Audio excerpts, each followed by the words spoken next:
दोस्तों, आपने कभी न कभी पढ़ा या सुना जरूर होगा कि बंदरों को हम इंसानों का पूर्वज कहा जाता है। पर ऐसा क्यों? आज की इस वीडियो में हम यही जानने वाले हैं। फिर क्यों बंदरों को हम इंसानों का पूर्वज कहा जाता है और कैसे हम इंसानों का जन्म हुआ। तो दोस्तों, आज से लगभग 25 लाख साल पहले धरती की सतह पर पहली बार इंसानों जैसा दिखने वाले किसी जीव को देखा गया था। यह जीव उस समय तक धरती पर फलने फूलने वाले सभी जीवों में सबसे अलग था और उस समय कोई नहीं जानता था कि इस जीव के साथ ऐसा कुछ होने वाला है कि आगे चलकर यह पूरी धरती पर राज करेगा। दोस्तों, जंगल का यह साधारण सा जीव जिसके पास ना तो शेर जैसे बड़े दांत हैं, ना ही पंजे, ना ही हाथी जैसी ताकत और ना ही चीते से तेज रफ्तार, इन सब के बावजूद इस जीव के साथ ऐसा क्या होने वाला है जो यह पूरी धरती पर राज करेगा। दोस्तों, आज से लाखों साल पहले एक मादा बंदर ने 2 बच्चों को जन्म दिया था। इसमें से एक आज के जमाने की चिंपांजी के पूर्वज है और वहीं दूसरे हम यानी कि होमो सेपियंस। और दोस्तों, ऐसा क्या हुआ जो चिंपांजी आज हमसे इतने अलग दिखाई देते हैं। और दोस्तों, चिंपांजी तो चलो दूर की बात है, आपको पता है होमो सेपियंस भी केवल एक ही तरह के नहीं थे बल्कि 7 और ऐसे ही सिमिलर प्रजातियां थी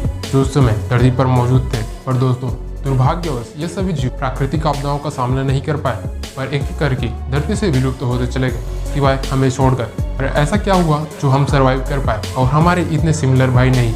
दोस्तों, आज एक शेर जिंदा है, चिंपांजी जिंदा है, हिरन जिंदा है, यहाँ तक कि एक गधा भी जिंदा है पर हमारे इतने सिमिलर भाई नहीं। तो दोस्तों, ऐसा क्या था जिसके कारण हम सरवाइव कर पाए? इसका जवाब बहुत ही ज्यादा सिंपल है और इसे जानकर आप बहुत ही ज्यादा हैरान होने वाले हो। तो क्या आपको अपने दोस्तों के साथ इधर उधर की बातें करना पसंद है? क्या आपको गप्पेबाजी करना पसंद है? दोस्तों, मुबारक हो, हमारी इसी आदत के चलते हम सरवाइव कर पाए। पर कैसे, आगे वीडियो में मैं डिटेल से बताऊंगा। इससे पहले आप ये जान लो कि हमारे साथ इसी समय कुछ ऐसा भी हुआ था जिसके कारण अन्य सभी जीवों में सबसे अलग बन पाए। अगर ये सीक्रेट आप जान लेते हो तो आज के आप इसी वीडियो में ये जान पाओगे कि आखिर दुनिया चलती कैसे है, धर्म, पॉलिटिक्स, इकोनॉमी, सोसाइटी, ट्रेडिशन, इन सब का जन्म कैसे हुआ और ये किन सिद्धांतों पर काम करते हैं। सच और झूठ का फर्क आप खुद कर पाओगे, अपने सही विचारधाराओं का चयन आप खुद कर पाओगे और आपके आंखों से अंधविश्वास की पट्टियां हट जाएगी जो आपको अज्ञान और कमजोर बनाते हैं, जिसका फायदा लोग आपसे उठाते हैं। पर दोस्तों, ये सब मैं आगे वीडियो में डिटेल से बताऊंगा। इससे पहले हम ये देखते हैं। और दोस्तों, पहली बार जब हम अपनी जन्मभूमि अफ्रीका को छोड़कर यूरोप गए तब हमारे साथ एक छोटी सी प्रॉब्लम हो गई क्योंकि वहाँ हमारे भाई निएंडरथाल्स पहले से ही मौजूद थे। तो दोस्तों, आपको पता ही होगा जब 2 सिमिलर से जीव एक इलाके में आ जाते हैं तो उसमें जंग छिड़ जाती है अपने वर्चस्व के लिए, खाने के लिए, रहने के लिए और भी बहुत कुछ। और दोस्तों, यदि हम में फाइट हो जाती तो हम बुरी तरह से हार जाते क्योंकि हमारे भाई निएंडरथाल्स हमसे कहीं ज्यादा स्ट्रॉन्ग और कहीं ज्यादा इंटेलिजेंट थे।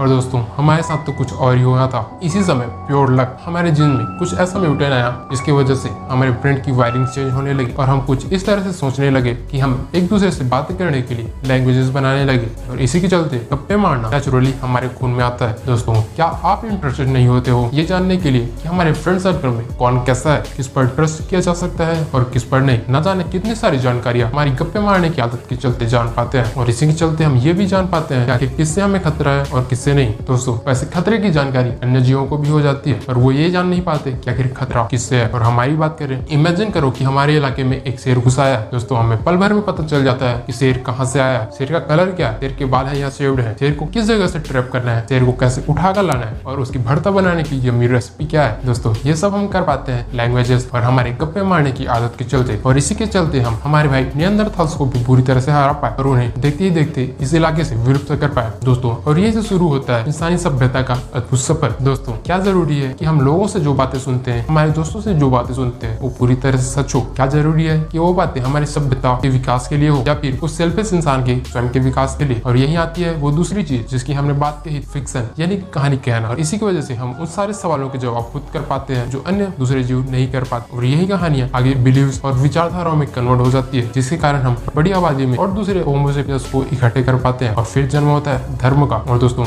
आपको बता दूं, धर्म ही वो तीसरी चीज है जिसके चलते इंसानी सभ्यता का विकास हो पाया। दोस्तों, अब बहुत से लोगों को ये सुनकर अच्छा ना लगे कि इंसानी सभ्यता के विकास में धर्म का भी नाम ले रहे हैं और वहीं धर्म को चाहने वाले ये जानने वालों को ये बात भी पसंद ना है कि धर्म को हम इंसानों ने ही बनाया है और ये बिल्कुल सच है। दोस्तों, आपके इस बारे में क्या राय है कमेंट सेक्शन में जरूर लिखो। और दोस्तों, एक और चीज जो इसी समय हुई थी, अगर इसे आप जान लेते हो तो आपकी लाइफ पूरी तरह चेंज हो जाने वाली है। और दोस्तों, धर्म आगे कैसे बढ़ा, कैसे इसका विकास हुआ, ये आगे आने वाली वीडियोस में मैं आपको बताऊंगा। और दोस्तों, अभी तक आपको यदि वीडियो पसंद आई है तो लाइक करें, दोस्तों के साथ शेयर करें और चैनल को सब्सक्राइब करें ताकि हमारी आने वाली वीडियोस को तुरंत मिल जाए जिस समय हम उसे अपलोड करें।